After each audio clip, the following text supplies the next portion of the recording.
On This Week in Sales, we're going to be looking at if insurance salespeople are now obsolete, why sales practice might make perfect, if you should get paid daily rather than monthly, and much, much more. Hi, my name is Will Barron, and I'm one half of This Week in Sales, the other half, the legend that is Victor Antonio, joins me by the power of the internet. Victor, how is it going, sir?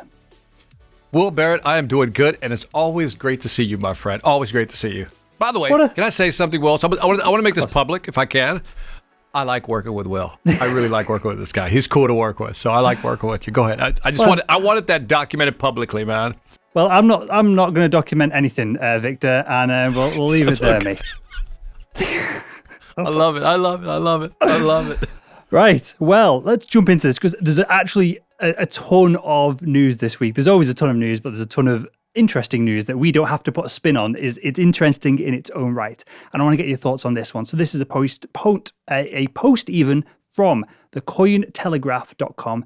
Your car insurance salesperson is now an AI bot connected to the blockchain. We'll ignore the blockchain part of this for the second. We can come back to that maybe later on. But a Malta-based virtual assistant from Vaiot, I think I'm pronouncing that right, has integrated IBM's Watson Assistant with the Cosmos blockchain to sell car insurance. This new platform, Victor, features an end-to-end sales process that does not require any human assistance to complete the car insurance contract. So you're not just getting a quote, this is a complete contract. So let me ask you this, Victor. There's more points here we can go through, but is that scary for salespeople? It should be scary for salespeople, but it's the trend. I mean, it'll get to the point. Look at Carvana, right? It's like a slot machine or a vending machine. You just buy your car. I mean, most people are actually buying cars online now. Like it's no big deal. So why wouldn't they buy insurance without? I mean, the bot can actually analyze all these different quotes for them. I can only imagine you go click, check out all these. Find the best one, give it to me, boom. And hopefully the cognitive AI doesn't have any bias in it. Know what I mean? And so this is normal. If you're a salesperson, bye-bye.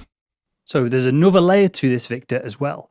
So the mobile app interacts with customers via voice or text, initially asking a series of questions to identify and suggest insurance options. Clearly, they're just trying to take some of the burden off the customer so they don't fill in a form, because I imagine 50% of forms don't get completed. So that's why they're trying to do it, as opposed to probably adding layers of value or a consultative selling approach. But that I thought was novel to all of this of, sure, you can go online, fill out some forms and get some quotes and go through this versus this versus this, but to actually have that engagement, I've no idea how good the engagement is, but to have that voiced and text AI engagement that's trying to appear to be real, I thought that was really novel. That is interesting, right? Because if like I've seen what Auto Trader is doing, and you still have to go to Auto Trader and click. But if a bot's actually engaging with you in a conversation and taking that text, that conversation, and putting it in, almost like what we talked about in the last week, right? We talked about the CRM putting data conversation into a CRM maybe 2 weeks ago. So that is interesting, Will. That's a good find, man. That's interesting.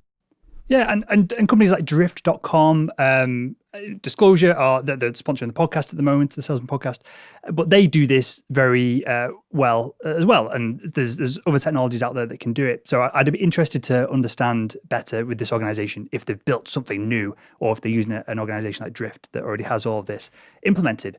But I feel like this is interesting for salespeople because it might be in the future that rather than, I don't know, B2B sales, someone downloads a white paper from your organization, and then you are tasked with this really awkward phone call to follow up, and they probably don't really want to speak with you, but you ring up and you're trying to judge if they're interested in what you've got to offer. A lot of that perhaps could be automated by a quick call, and you go back and forth, and then the salesperson could be left then just selling and closing real opportunities, as opposed to, I guess salespeople probably waste a lot of time on opportunities that marketing think are qualified, and everyone in the sales world know are not. You know, one of the things, as you're saying that, I'm going, yeah, that makes sense. But maybe, here's the role for the salesperson. I'm going to keep glass half full right now because you're going negative on me. And so I'm going to keep it half full for the people. Okay, for that part of the process, I say the salesperson's out, right? Eventually the salesperson's out. But Will, could it be that once these folks buy into the car insurance, there's an upsell opportunity that definitely requires human intervention? And maybe that's where the salesperson drifts to. See how I tied those two together? Drifts. You see how I did that? So the king of puns. So, do you know what? Puns are something that I am really rubbish at. So when I'm writing scripts for the YouTube content, I'll write a whole script. I've read a few books on writing jokes, and I did have aspirations this year to do, it'd be terrible, but just as almost a way to just thrash my own ego. I wanted to do a stand-up comedy, just a open mic night. So write like 2 or 3 minutes and give that a go. Obviously with COVID, that's not happening. That was one of my goals for the year. But yeah, I've totally lost my train of thought now because with puns, I can write somewhat complex jokes. Whether they're funny or not is up to the person kind of viewing and watching them. But puns, I just find really difficult for whatever reason. My brain isn't wired to pull those two words together. It could be a British thing. You mean the kings of comedy? The kings. Oh, nicely done. See that? That was a good one. That was a good one, man. I did not even mean to do that. Maybe I've got it. Maybe I'm overthinking it. Like, we'll leave it with that. Overthinking the process. I love that. Okay, Victor, what have we got next, mate? Wait, hey, are you going to tie this into Bitcoin or not? Because that's the part I'm curious about. From what I understand about the product, the data that is pulled from individuals is for some reason pushed into a not necessarily Bitcoin, but a blockchain type of technology. For anyone who isn't, and I'm not overly familiar, maybe you can fill in some gaps here, Victor. But as far as I'm aware, blockchain is a way to store data in that when things are added to the end of it, the blockchain continues, so you can suss out where things have come from, and you can go back in time and historically track things. And it's very difficult to break the blockchain with the algorithms and security that's based on top of it, which is why Bitcoin gets, when new coins are mined, they're added to the end of that blockchain, which devalues the rest of it slightly, but they become more and more difficult to mine over time as the algorithm gets harder and harder to solve. So in answer to your question, you can tell me if I'm wrong with any of that in a second, but in answer to your question, I think they're just sticking some kind of blockchain in there just because it's the buzzword of the moment. Yeah, I mean, I don't really understand blockchains. I tried to kind of understand it. It still makes no sense to me. I just think of it as a virtual ledger that people use to validate information to make sure it's correct. And maybe that's how they're using it. It's just like a virtual ledger that can validate rates and things of that nature. So that's as far as I want to go. But, Will, tying on to this whole, what are we going to do with these salespeople? And tying into these bots having conversation, X.ai. I love this app. I've used this app. And basically, I'll just read you a little bit. X.ai, the leading meeting scheduling tool for individuals and teams, today announced a major update to their AI scheduling technology that lets their users request a meeting over email or Slack in any language. They're doing like 55 languages. Now, X.ai, it's actually a plugin you can even do with Google Mail. And what it does, if I want to schedule a meeting with you, instead of going with the back and forth, I just CC some fictitious person with a .xi, X.ai, like Bill, my secretary at X.ai. And then Bill takes over the conversation with you. So I send you, hey, well, I'd like to get together with you next week. Are you available? And I CC Bill.xai. And then Bill takes over the conversation. And so you're going to be talking to Bill and then until you finally reach an understanding or agree on a date. And then Bill puts it into my calendar. So now you're doing that in Spanish. And Bill can understand, your responses using natural language processing. Amazing. How, again, maybe I'm being slightly, I think we could discuss this the other week. I'm not being pessimist. I'm just trying to play devil's advocate to what you're saying. So if you said something negative, I'd say something positive. By the way, I think it comes very natural. It comes very natural to you to play devil's advocate. I've learned that. Go ahead. It does. I don't know. It might wind my girlfriend up because everything she says, like, oh yeah, well, think about have empathy on the other side of the tale here. But in a world where basically everyone is using Gmail, Gcalendar, and in businesses, Google apps on the back end of things. Can this not just be automated further of there's just a link in Gmail somewhere, it says show this particular day of calendar and allow someone to book it? Because I use calendly.com, which allows people to book a slot in my calendar. I guess what I'm asking here is, when is AI useful and when it's artificially being a person, and when is it overkill? Is it easier just to send a link to my calendar to book a day, or is the value in going back and forth with AI via email to get the same job done? Well, it's interesting because, historically, I'm giving you my history of this.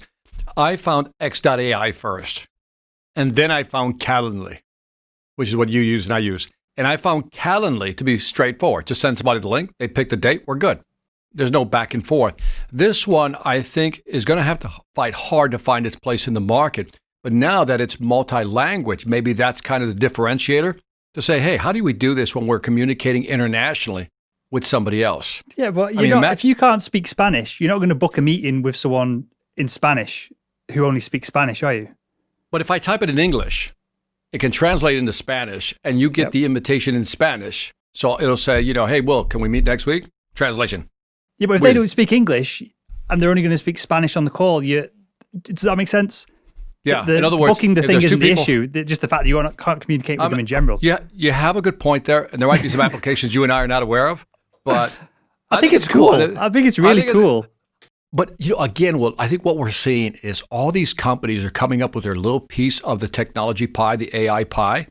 And it's just going to be interesting over the next few years just to wait, see how this all shakes out. So I think this is a company who's trying to differentiate themselves. Don't be surprised if X.ai gets bought out by Google or Salesforce or somebody, because they figured out maybe even it's not so much the translation, but being able to kind of pull out the sentiment analysis out of the different languages, because that in itself is quite the science. You can say something in English, then say it in Spanish, two different meanings, one positive, one negative. So that might be some of the secret sauce behind this. I'm giving them the benefit of the doubt. Sure. And as I say this, Victor, to play devil's advocate on myself, maybe this could be useful. I automate this with email, but maybe it could be useful if you book a meeting and then the AI goes, hey, before your meeting, you might want to check out this, this, and this. Oh, have you checked that out yet? Oh, if you're not, here's an alternative, or here's a shorter video or a longer video. So maybe beyond just that initial booking in a calendar, which is a somewhat straightforward process, maybe there's more use for that kind of technology on the back of things to build agendas or anything else that could be automated when one side of the conversation is doing lots of these meetings and perhaps the other person isn't as used to doing the meetings as what the kind of meeting originator is. Yeah, I would love to be part of X.ai, kind of see what's behind the curtain to see how they're really generating revenue and who's buying this technology. Because, on top of that, and we'll end it on this, on top of that, there might be, like, for example, Calendly may not be as secure with their data, and then maybe the X.ai is a more secure form of sending and inviting people. Maybe that's it. So, interesting. But your point is well taken. Good challenge. Good challenge. I love that. I appreciate it, Victor. Well, we probably need like a strike rule, because I probably challenge things like in tennis where you can challenge the judge when the ball's on the line, because I probably get more of these wrong than I do right. Right. Be like McEnroe. Did you see that? So I'll just start hurling tennis rackets at you, Victor, across the internet. Right. One day there'll be an app. Next up, this came in from a tip from, if you go to thisweekinsales.com, there's a form there. If there's anything you want us to cover, anything new, exciting, news, press releases, just drop a message in there and it'll be sent over to me, and I'll add it to the doc that we run this show from. So I had a tip, and MindTickle. We talked about them, I think, a couple of weeks ago, and we talked about this kind of new sales learning and development platforms that's a growth area as well. MindTickle has raised $100 million in venture funding. MindTickle helps large and small businesses through its sales readiness platform, and the name was inspired from the idea of gamifying mindsets. It allows companies to train and upskill their salespeople at scale using role-playing and helps them practice their pitch. And again, uses gamification to do this rather than, I'm sure you've been there, Victor, both in your sales and your management days, of the really awkwardness of sitting opposite someone and role-playing your sales situations, which I think works extremely well, but most salespeople hate doing it, don't they? Mm-hmm. This is interesting because, there's something else we're going to cover here that has to do with training as well. And I'm wondering, well, just talking out loud here, how do you get that realism tied into into the actual software for the role playing? I think that's the hat trick, isn't it? Because how do you get that realism in there? That's tough. I think that's going to be very difficult to do. And so, but several people have decided to spend $100 million apparently believing that MindTickle can tickle people's minds in a right way. So there's people out there who know more than we do, man. Sure. So it's interesting. we over at salesman.org, we try and do and it's basic, it's implementation of this, because clearly we don't have hundreds of millions being thrown at us in venture funding, clearly. And it's a scenario-based system. So depending on the training that you've done, it will say, rather than just test you of, is the answer A or B? It will put you in a situation of, the salesperson has said 1, 2, 3. Should you reply with X or Y? So that's I'm going to criticize myself slightly. I'd say that's an unsophisticated way of doing it, because the situations that you're in are thought up by me and the team, as opposed to real life situations that you might find yourself in as a salesperson within a specific organization. So I think MindTickle, I'm just looking on the website now, I don't think they provide content. I think they only provide a platform for individuals within probably the enterprise who are coached and skilled in things like learning design to create content, and their platform then hosts it. In which case you can quiz a salespeople and find out scenarios that they do well in, scenarios that they do bad in. Maybe you're a fan of Gong or Chorus or whoever, and you can pull data from there. On a sales call, we fail 80% of the time when this thing comes up. So you can implement a scenario in a similar way that what we do, but more, again, sophisticated and more targeted to your own organization and your own products. So I think that's the system that they're using to do this. That totally makes sense, because it's almost like creating a platform and then just selling subscriptions to the platform, whatever it may be, or access to the platform. So I like that. And you're right. What you're talking about is kind of a decision tree type of, would you do A, B, C? And that's okay, but even to get that content in for a specific company, for a specific industry, and for a specific product, selling to a specific client, it's just too specific. And so, but this platform would allow a company to go deep and narrow into that and do it correctly. So, all right, I'm in the MindTickle right now. I'm feeling MindTickle right now. $100 million.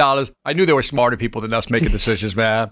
Speaking of money, let me ask you this, Victor. Right? So I just mentioned the product that we have. You have a training product as well. And all the content you produce, the podcast, the incredible YouTube content, the live content. If someone came along and was like, Victor, I want to invest into Victor Enterprises.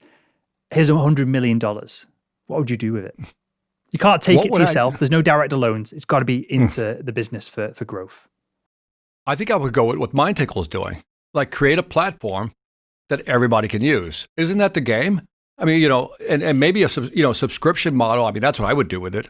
I'm saying I like MindTickle. I like their ideas better than anything I had, because you think of, here would be the challenge though. There's so many learning management platforms out there, like Thinkific comes to mind, Lightspeed VT, Kajabi. They're all out there. You probably have a couple more you want to mention, but there's so many of these platforms. The question then becomes, are LMS, learning management systems, becoming commoditized? Yep. And I think that, by the way, will AI be infused into these learning management systems, as you just pointed out? Because I think that's important. I want to go back to, I always go back to this. My brain runs back to Wired magazine. I forgot his last name. I think it's Kevin Kelly, who was one of the originators of Wired magazine, who said, when you think of AI, think of it as utility, like electricity. We're going to put it through everything. But you're not going to see the AI. You're going to see the product itself. Just like you don't see electricity, you see the light. And I look at that learning management infused with AI, and that's how I see it. So I think it's brilliant. But again, is it getting commoditized? Will AI in the future be commoditized? I think so. I'll give you a couple of, examples. So the first post that was from the first article we talked about from Cointelegraph, they're using IBM Watson. And there's only a handful of super AIs that all have APIs that you can build on top of. So that's the value that you can add to your service. But just in itself, when newsworthy sales technology companies are, they're almost anti-sales, wiping out insurance salespeople, whatever we want to kind of brand it as. But when technology companies are kind of using 2 or 3 systems of AI, Salesforce, Amazon, Watson by IBM, it's almost a commodity already. Interesting. I like that phrase. I've never heard anybody use that phrase, super AI. I like that phrase. No, because it describes the behemoths, right? The Leviathans, the big companies. They're just like, they're super AI. I love that phrase. But you're right. If everybody's going on their platform, are you going to go on the, again, it's almost like the PC Mac thing, right? Are you going to go on Watson? Are you going to go on Salesforce? What are you going to do? So you may be right that the platforms or the operating systems is what becomes commoditized. But go back to, MindTickle is that maybe they're creating their super AI, LMS platform, and maybe that's the angle they're going for in the long run. If they're not, they should listen to us and then put us on their board of directors and cut us in on a couple of shares. That's what I'm thinking, Will. I think we're talking about it offline. I think that's what we should be doing. We should be we need to make a highlight of all the stuff we get wrong. We'll cut all the stuff we get right. We'll make a highlight reel of all the stuff we get right, cut the things that we get wrong, and then start sending it around and see if we can get some board seats going on the show. Well, I see a lot of people do that. I see one of my favorites, and by the way, I want to preface this with I love the guy, Gary Vaynerchuk. There's a lot of wrong predictions, but he always highlights the ones he's got right. I love that about him. I'm like, hey, dude, you got a couple of things wrong. But he's still, like I said, I love the guy. I think he was ahead of his time when it came to social media and really getting online. But we digress. Can I talk about Proposify? Proposify, I think it's called. Prosify. I can't say this thing. I kept practicing it. Proposify. Prospify. I think it's Prosify. Proposify. This is cutting edge content here, Victor. By the way, it's Proposify. Proposify. I think it's Proposify. Well, anyway, I found this one. I thought it was interesting because we never talk about that part of the sales process. The proposal phase and how that's being managed. And what I like about this software is that, and I highlight something here, if you're a manager, you want to know what stage is your deal in. And then if you're a salesperson, you don't have to build something from scratch. That's where a lot of time is lost. I like it from a marketing standpoint because they can control what content's in the library. We talked about content management systems to actually control what goes into the proposals. And then obviously, Proposify allows you to track your, did somebody actually look at the proposal? Did you win or lose it? That's some basic stuff. But I think this is interesting because I start fast forwarding. If I start capturing all this content of all these different proposals and I start building this knowledge base of, let's say, 100, 200, 500 proposals with win-loss ratios here and there, I can actually use some AI algorithm to go back and actually analyze to see where we win, where we lose. And I got that concept from, I thought it was interesting, I got that from Salesforce, their Einstein system. You can adjust the price and the probability of winning or losing actually moves the needle. It's a great, it's a great tool. What do you think, Will? I think the Einstein angle you mentioned there is insane. And I think that is the future of all of this. There's tons of data that show there'll be some kind of dashboard and pricing will be specific to individuals. And this will be a way to differentiate, right? And I'm not talking about buying your McDonald's sandwich, your burger. I don't think that will fluctuate as you walk in the store, depending on who's buying it. But everything else probably will. You're buying a car. Well, we know that you've bought 3 BMWs. We know that you service with us. We've got all this data on the back end of your family. Your kids is probably 17, just about to turn 18, can just get the driver's license. And so we'll give you a deal now, knowing that our marketing is going to be so specific to you in BMW or BMW Mini that you're going to buy from us in the future. I think all of that, it's difficult to communicate that. And that'll be something that salespeople will have to learn how to do. Because I just threw a load of stuff, and if you said that to a potential customer, they'd be like, just tell me the price. Is it a good deal? I have no idea.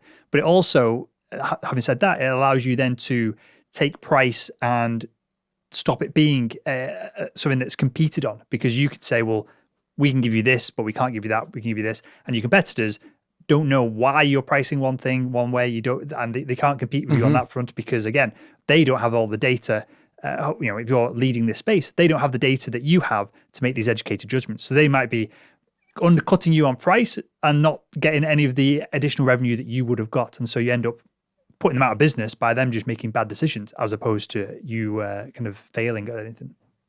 It would be interesting to find out. Every company's going to have a different number, but it would be interesting to find out for every company that uses AI with some of these applications and programs, like how many variables or data points are in flux for you to make a specific decision. And I remember, and I'm trying to remember the company I was looking at, they said, we look at 250 variables before pulling the trigger on an actual, strategy. And I thought, 250 variables changing all like an equalizer at one time. Amazing. The technology is amazing. But anyway, I like this Proposify because it's like, we never talk about that part of the sales process. And I think this one's important because when the deals are won, when the deals are lost, feed that back into the CRM, help us make better decisions. For sure. At what point, Victor, does this become a burden for salespeople when you know that you can get the deal done at this price because you're a human and you're speaking to humans, but the computer goes, no, we can only provide you with this pricing right now. And then you've got to go to your sales manager and they've got to go up the food chain. And then you've got to, the algorithm can't look into the future. Well, obviously it can look into the future, probably more accurate than a human can, right. But you know something that the algorithm doesn't. And so it just becomes a massive faff every time you've got to kind of debate, and we'll talk about negotiation in a second, but when you're trying to negotiate all this, at which point does this become a bit of a burden? I don't know. I go back to the conversation we were having last week when I was watching the documentary of DeepMind, and the whole thing about the documentary about, the machines playing Go, and somewhere in the fourth game, it creates a God move, they call it. And the God move was something that wasn't in the program. And even everybody's watching is going, where the hell did the machine come with that? And the machine won the game. So then that's a case when the machine knew what you didn't know. So the question really becomes one of trust. How much do you trust your algorithm? I leave it at that. Nice. How much do you trust your algorithm? Because that's subjective, isn't it? You trust it as long as it wins. Right. And I think that's what, I've heard that phrase before. It's how much do you trust your algorithm? If you trust it, then you're good. Because maybe the algorithms calculate, you could win the deal at that price, but here's a ripple effect of what's going to happen in the background that you're not thinking about. So that might be another perspective. So do you trust your algorithm? We're going deep here, Victor, because at some point the algorithm's going to go, you're a bit tired today, Will. You should just go home and have a chill. Let me take over. I'll just take 10% of your commission and buy some new power supplies and expand my reach in the office. I think we should pull out of this conversation. Let's pull out. Right. Next up, and I found this was a genuinely interesting article. I'll link to it in the show notes to this episode. It's from knowledge.inseed.edu. Inseed must be an acronym for something. But I'll link to it in the show notes if you want to check it out. So, hold the emoji and other tips for successful email negotiations. So, according to... What? I was shocked. I know where you're going with this because I read the notes, but I'm like, this was good, Will. This is a good find because you shifted my paradigm a bit. But go ahead. I just want to set the audience up to pay attention. Lean forward in a world of emojis. That whole. Go ahead. According to 2019 research that was recently published by IACCM, a global contract management association, about 75% of contract negotiations are completely virtual. So nowadays, many B2B negotiations, sorry? That's a big number, man. I mean, think about that. I mean, I want you to pause on that because 75% of contract negotiations are completely virtual. Wow. I didn't think it was that high. I thought maybe 50, 40, but not that high. That's big. Well, I've not, since running salesman.org, set up kind of 5.5 years ago, I've done one deal in person, and that was a trip over to San Francisco. Everything I've done has been virtual. Most of it has been done over email and a few phone calls. This is training contracts. This is sponsorship contracts, partnerships with the brand and associated things on that. It's contracts with our team that all work remotely as well. I've never met any of the team that work over at salesman.org. So hi team, everyone who's probably tuning into this and editing it as we go through in real time. But yeah, that doesn't surprise me at all. And it's actually interesting to me that it surprises you, Victor. Well, the thing is, so first of all, this was done in 2019, pre-pandemic, right? That's one. And it says many B2B organizations. I think that's the part that caught me off guard, because I'm thinking, maybe my brain went to complex sales. And I said, nobody negotiates complex sales, virtually. We're going to get out, we're in a room, we're going to hash this out, figure timelines out. So that's why it surprises me. So I'm surprised that you're surprised that I'm surprised. So, well, let's put it into let's try and put that into context slightly then. So 75%, so that leaves 25%. So if we say this is just, I don't know this for a fact, let's say this is just B2B sales, right? What percentage of B2B sales are large, complex enterprise sales that need to be in person? It's probably only 10% of those sales, right? I don't imagine that most sales that happen via the B2B mechanism from one organization to another, I don't imagine that the majority of them are complex. I will not challenge that notion. I believe you to be correct. So, like I said, I guess maybe I haven't thought about that, but it's a shocking number when you see it. I guess maybe I just wasn't expecting that number. I like your guesstimate of the 10%. I was going to say 5%. So I think, Sure. yeah. And I'm slightly Continue. biased on this. You might be as well, in that my background in sales is extremely complex business to government sales, where a surgeon physically has to use your product inside a patient. You can't really do that over Zoom. Yeah. Like I said, bottom line, if 75% of contract negotiations are completely virtual, and by the way, did they define virtual? Like, is it just via email, because that's virtual, or is it video also, or all the above? All of That'd the be above. interesting. Basically, it's just not in person, shaking hands and going for meals and greasing people's palms. Right. And this really, I mean, I guess this again puts another finer point on virtual is here to stay. This is not something that just happened to us. It's been here. For sure. I agree. It's the way the world's going. As millennials age up into, we talked about last week, as millennials age up into buying roles. I myself am a millennial. I don't want someone coming over and pestering me. I want to get on the phone, want to get deals done. And 9 times out of 10, unless it's a physical product, I feel anyway that you can get a lot of this done, and the data shows that up. So the data actually was really interesting from this article. Again, I'll look in the show notes to this episode, and it shows that now many B2B sales negotiations involved an open bid process with standardized communication, where relationship bonds are less important. And I think there's data on this as well that shows buyers care less about relationships than they do standardized processes, and maybe procurement is becoming more ubiquitous as well in the larger enterprise sale. And so in that context, this article says that emails offer an advantage over in-person or even phone conversations. So they list a number of reasons why negotiating over an email might be beneficial. So there's less reliance on relationships. So if you're trying to get into an account that you don't have any relationships with, clearly this is beneficial for you. There's more transparency. Emails can get shared. There's issues potentially with data going back and forth where it shouldn't go back and forth, but that's relatively easily solved. And I thought this is really important and interesting. They mentioned this a number of times in the article. There is less discrimination, they found when they've studied this, in negotiations done by email. So they can't see how old you are. They can guess at your sex, I guess, because you know whether you're talking to a man or a woman. By the way, I got to confess here. I discriminate via email. I really do. I'm gonna be very specific about my discrimination. Please be specific here before, before they shut us down. This is if you send me an email and it has at Gmail, at Yahoo, at Hotmail, you will be automatically discriminated against by me. That's what I'm saying. That's where my discrimination comes in. I shouldn't say discrimination. Maybe the more appropriate word is discernment. That's what I would use. I would discern it different. You know what I mean? Because I'm like, why don't you have a real website?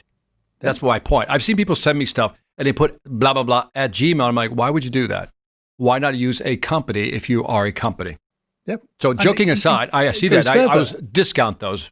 Yep, goes further than that. Then you click on the website, and if it's some crappy website that's been no effort in it, there's no content on there, there's no, I hate the word, but thought leadership, there's no reason why I want to reply, because I've actually had, I can't think of an example off the top of my head, but I've definitely had this happen to me before. Someone will email me saying, hey, we offered this service, and I'll go, oh, wow, that would actually be a pretty good service to be involved with. And then I'll just Google the best company to work with. So people are doing a lot of the legwork of selling, of implementing, it's like inceptioning that thought into my brain on different projects, different things, changing paradigms business wise of what's possible. But then they've not got the content, the thought leadership, and everything else to back it up. Yeah, I love that. And by the way, the inceptioning of the idea was very cleverly thrown in there. This is interesting because it talks about, because, I don't know if it's just me, but when I hear people say, sales is all about relationships. And I'm like, I think a relationship is a result of a good transaction. It's you put it after the deal, not before the deal. Now, I'm not saying it's not important to have good rapport with the potential client or the prospect. I am saying that most people want a relationship after we've signed some deal, we've gotten married on a contract. Let's do this. So I love what it says, less reliance on relationships. Love that. More transparency. It's all in the email, and less discrimination. You don't know who's sending it. So I love this one. This is a good one. I think I want to double down on this point of relationships, Victor, with an, I don't know, is it a metaphor or an anecdote or whatever it is. You can tell me. I always get them confused. If Barry, my mate, who sits opposite me in the office, get on with him really well, got a good relationship. If he says, "Hey, well, I want to do some sales training for your team. We've got a good relationship, but there's no value that potentially that you can. I don't feel like there's potential value that you can offer me." Victor Antonio rings me up, and I'm going, "Freaking hell, is that actually Victor Antonio? This is sick. I'm super excited." I don't have a relationship with you other than a one-way one of consuming your content, reading your books, understanding that you're a legend in this space. But I'm going to immediately just accept a coffee with you to discuss things or a phone call to see where the opportunities are. And that just shows, in my mind, again, I don't know if it's a metaphor, anecdote, whatever it is, that a relationship is not as valuable as being known and being the best in the space. I love that. The book, The Challenger Sale, really brought that home back in December of 2011. I remember that because I really loved that book. And when it talked about that the relationship seller obviously did the worst when it came to a complex sale and a bad economy, I remember a lot of people screaming at the book. What do you mean? The relationship, because it was hard for people to accept. But I think people are coming around to our way of thinking, Will, because we were the leaders in this space. the leader of biggest egos on YouTube / iTunes. On This Week in Sales. All right. Hey, check this out. Perfect practice makes perfect. How original. Uptick. That's the company. Uptick, or the product. Uptick enables reps to practice real life customer interactions they face. Like playing a video game, reps work their way through challenging scenarios and receive consistent expert feedback from Uptick's virtual coach. Now, this is a simulator by Ciolytics. And Ciolytics, I looked at it, and because I came across it, I said, this is really interesting.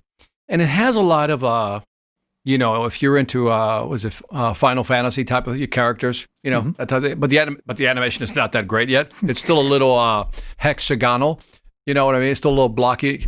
And so, but I thought it was interesting because, again, I put this in here because I wanted to have a conversation with you about it, Will, and maybe the audience listens in, just give us feedback. By the way, go to thisweekinsales.com to leave us some feedback as well. And I wanted to have this conversation with you because this is a lot of, animation, and I'm thinking a lot of programming, and I'm going, can this work? I mean, I'm trying to be objective. I believe that you got to be, again, very specific in your training, as we talked about already with the LMS systems. But can this work? Well, creating characters work? So there's two things here. One, I think you'll find really interesting, and the other one will be obvious to you and some of the audience. I'll start with the least interesting thing. Remind me to come back to Adobe in case I go off on a rant here.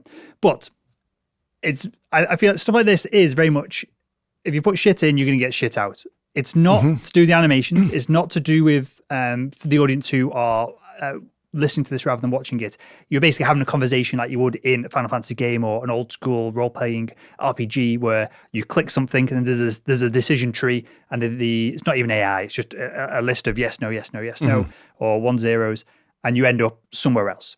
So if you've got really talented people putting content that is relevant into this for your organization, for your product, it's coming from phone calls that are really happening as opposed to people's thoughts and opinions on things, then this could be great. And it could really ramp up the speed to, I'd say probably ramp up the speed to get average as opposed to the speed to get exceptional at sales. I think a lot of people who are exceptional at sales, it's experience, it's the subtle things that you can't do in a simulation like this. Right. So that's kind of point one. Point two, on the animation front, Adobe has a product where you can sit in front of your webcam and you can just speak into the webcam and it will animate a character based on your movements. So you can use it with a voice actor to get it 1-for-1, or you could have a physical actor do it, get all the animation nailed in real time, and then have a voice actor come over and do the voice acting over the top of it. So the actual production of all this. What's that called? The Adobe. It's an Adobe product. Adobe. That's a really, even I want to look into that. So I love to doing it for our, so it says, we have these characters. This is the only background I have in the studio that didn't have them on. And I wanted to do these animations because you can bash them out super quick. But it was a bit cheesy and corny when I tried to do it. And looking at this website here, it does look a little bit cheesy and corny as well. So there's an element to art of some of this as well to make it look good. You need a director. You need a director of photography. You're aligning a camera in a virtual space. But lighting and all this kind of stuff, if you don't have that, it looks like a B film from the 90s that was filmed on some crappy camera. So that's by the way, and I'm not criticizing the company because maybe it has its role in the market, but I'm like, look, I think of like what's the big game right now? Fortnite. I'm out of it. My son would probably know. So Fortnite. I mean, how many years? It took like 2, 3 years, 4 years to develop that. Red Dead Redemption took another 4 or 5 years. These are games that took 4 or 5 years. And when you're in there, and all the options are in front of you, right? You can buy all these skins, you can buy all this armament, you can negotiate this. It's all in there. It's not, as you say, rule-based. If you do A, there'll B. It's very dynamic. And how do you get that dynamism, those dynamics into a sales training where you don't know what the person's going to say as they're playing the game, right? The simulation. And then the system has all the answers already pre-programmed, so it'll respond whichever way. In other words, like a video game. I don't think I use video games like Fortnite, and I look at these simulators and I go, there's a mismatch. They're not there yet. So I will tell you why. There's a very simple reason between the quite cheesy nature of this training and, for example, Red Dead Redemption. So again, this training might be great. I've no idea. I've not used it myself, but it does look cheesy. I'm going to say that. I'll go on the record with that. So Red Dead Redemption cost between 80 million and 100 million to make. It had 6,442 employees working on it for 7 years. 7 years. This is what I'm talking about. How do you? Yeah, you get it. But it generated over 725 million in sales in its opening weekend. Look at that. Opening weekend. It's made by the same organization, Rockstar, that make Grand Theft Auto. I think it might still be the biggest launch. It did over $1 billion in revenue in a weekend, Victor. So that's the difference. That is the difference. Right. You can hire 100 voice actors, voice artists, and real actors and have them in studio and do motion capture if there's enough money and revenue on the back of it. I don't think how effective it is. It's no company is going to do $1 billion from sales training via this method alone. It would have to take over. I think the sales training industry is a $2.2 billion industry in total. Is that big? Wow, that's big. What if I'm going to paint a scenario, dear Salesforce, Watson, listen up. What if you took that type of resources and money and invested in creating a simulation that really helps your salespeople sell their products more effectively in the market? And that total will probably be at least half of $500 million in the next couple of years. Maybe that'd be worth it. It would require a very large company with even a Cisco. Think about a Cisco with the extensive product lines that they have. Imagine them investing that type of money so their salespeople can sell more effectively, like in real time. Maybe we've just answered our own question, Victor. Maybe some of these calculations have been done and the ROI of good in-person sales, having you, Victor Antonio, come in and build a training plan for them, maybe the ROI of doing a simulation that is used in-house, perhaps in the future could be spun off as a separate product. Maybe the ROI just isn't there between them. I think you're right. I'm just hypothetically dreaming a bit, if you don't mind. I would love it. Stuff like that. So the tool that I was talking about before is called Adobe Character Animation. I'll link it in the show notes as well. And just on the homepage, you can see a demo here. And it does, I think, from shoulder length onwards. And it'll even animate your eyebrows, your facial expression. And you've got to have a illustrator and a graphic artist build a character that you animate. There's some included within it. But obviously, you want to build your own IP. You want to build your own brand content. But it works amazingly well. Loads of cartoons and children's TV shows on YouTube and now on Netflix are done in a very similar manner. You can tell the difference, though, between the more amateur ones and, again, the more professional ones and the bigger ones, because, again, it's down to having a DOP, director of photography. It's lighting. It's all these subtle things that you still need a film crew, even if it's virtually, to come in and help out with. So I think we do a lot of video, so we appreciate those things. Like, we have the eye for catching. That's amateurish. That doesn't work. So yeah, I can see that. The audience will laugh their head off. I can't move the camera to show them, but you'd laugh as well, Victor. So I have massive issues, right? So these are real screens. This isn't a green screen behind me. Just to emphasize some of this, right? I get massive issues with the reflections of the lights above me going on the screens. I've had this for 3 years now. I've never come up with a solution. And I came up with a solution this morning, Victor. Do you want to know That this is? high-tech solution for solving this issue? No. What is it? I just got some cardboard boxes from Amazon that were in the hallway, and I've just taped them to the edge of the lights, so it now deflects down. So you put barn doors on them, basically, Yeah, like the old but- barn doors they had. But the And massive boxes and they've done the job. Other than the lights that they're attached to are quite warm, and so the glue is melting. So at some point, you might see a piece of cardboard fall off behind me or hit me on the head. I need a better way of attaching them. But the point of that tale was that someone who has experienced the difference between an average salesperson and someone who's exceptional, the difference between someone who can use some kind of training tool and someone who goes out into the marketplace after doing the training tool and has seen lots of issues and has experienced it firsthand and overcome things themselves. Someone who works in film and production would have said, do this 3 years ago, and it would have been the first thing on their radar. It took me a brainwave, and I was really proud of it this morning. I was like, that's a genius idea. Well done for that one. So that's the difference, I feel, with some of this. You just need, some of it is just real experience. I love that. The fact that you had to go through that whole story just to say Will's a genius. That's what I love about this. Well, this is the number one largest egoed hosted show on the internet, Victor. Okay, right. We're running out of time here, mate. So let me just bash through this last one.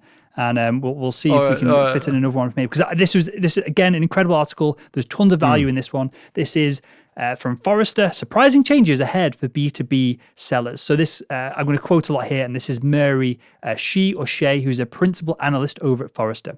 So again, quote, I'm calling 2020 the year that B2B sales and marketing and buying has changed forever. So there's 4 main areas to this article itself. So I'll let me rattle through them all, Victor, and then we'll dump the information and we come back to it and dissect it.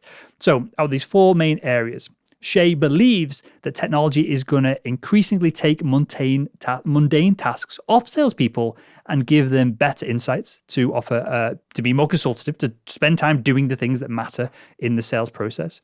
B2B sellers, Shea says, are going to become experts at creating and engaging with video.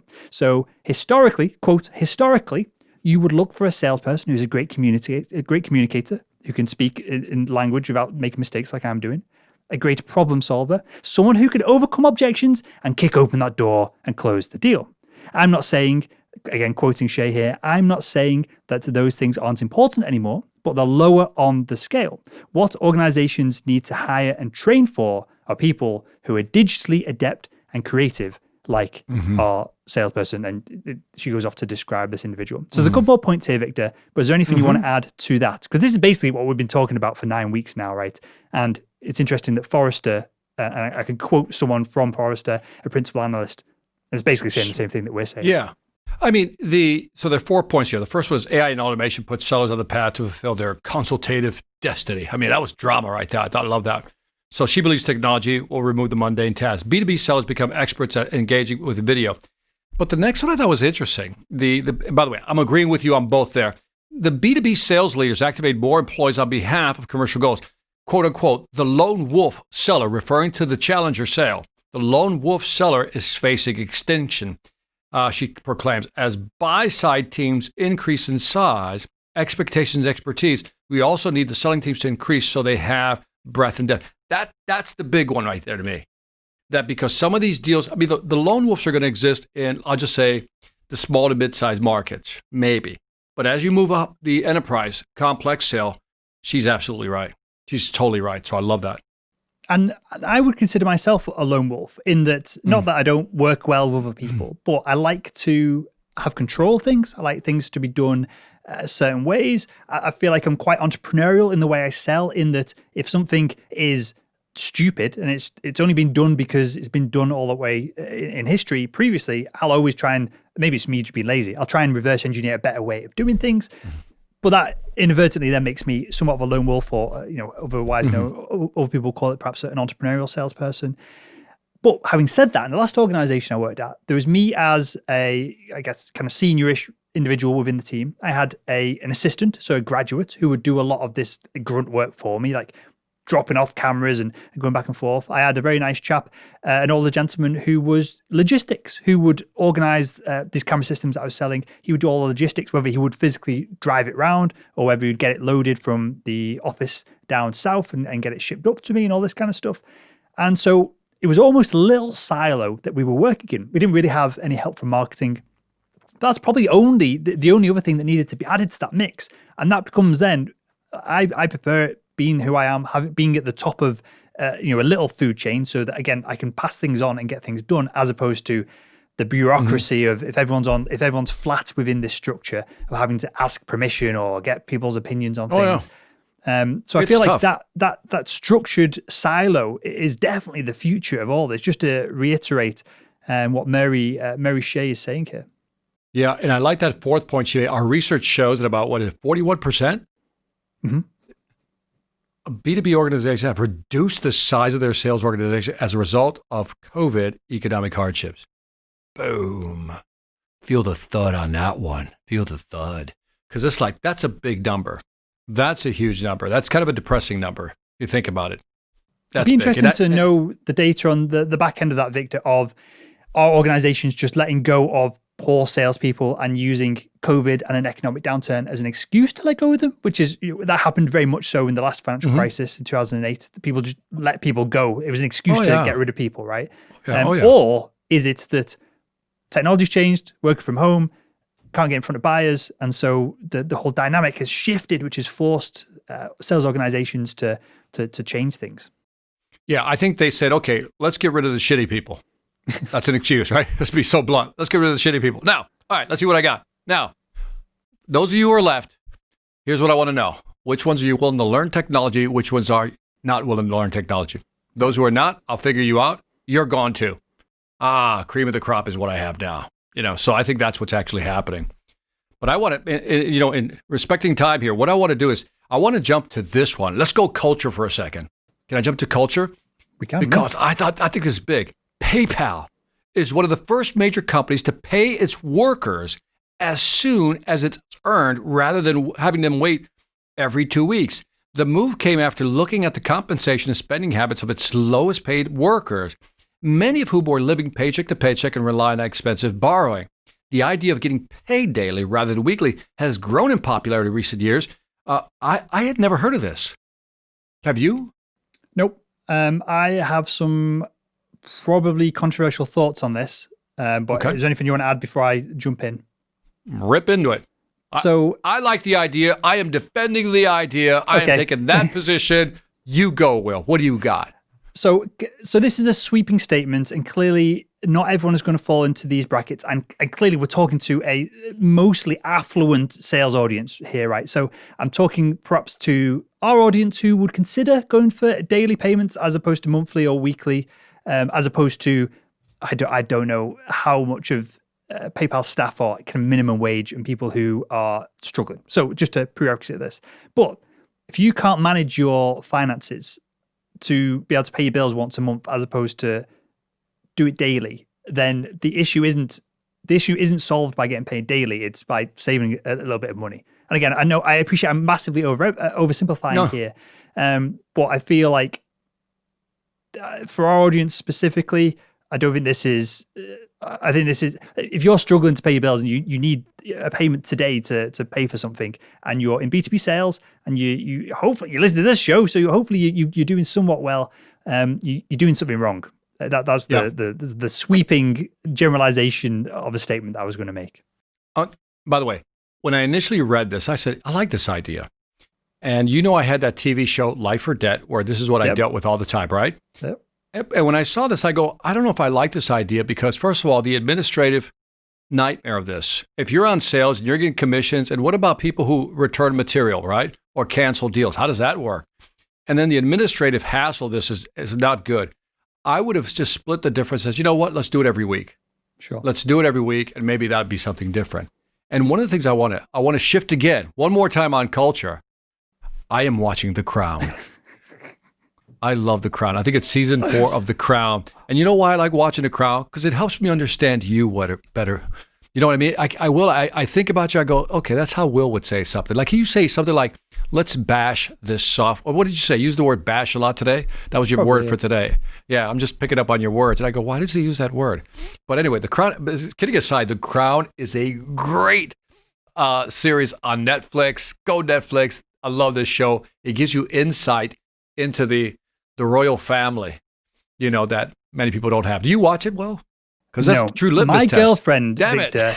my girlfriend loved So this sounds like I'm joking here. My girlfriend bought Netflix a couple of weeks ago because the new season is coming out.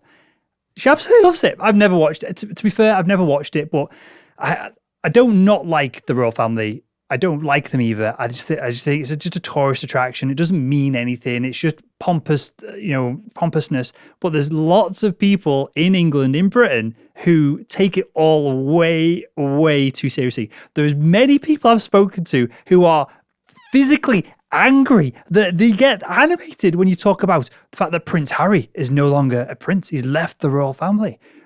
Who cares, man? Like the show might be great. You can build a great drama about anything, right? If the production and the drama is great, but the topic, I've just got no interest in the royal family. I'll be honest. Okay. When I've got a family in the States or in Chicago area, and they care more about the royal family than what I do. They're super interested in everything that's going on. I think it's interesting because they delve into certain things. Like, for example, one of the last episodes I saw was the war in the Falklands with Argentina. And I didn't understand some of the background. And there's some things in there that they throw. You go, oh, I didn't know that. So that's the story behind the story. So it's not just about the royal family. You also get some historical perspective. We're in the period of Margaret Thatcher now. Was it the Iron Lady, you guys called her? So, we're in that period right now. And some of the, so anyway, it has nothing to do with sales, but it has everything to do when you're not out there selling and you're tired and you need something to watch. Boom, The Crown. That's how I tied into sales. I'll tell you what I'm watching at the moment. It's a bit weird. It's something about singing with wolves, not surprising. Dancing with wolves, not surprising.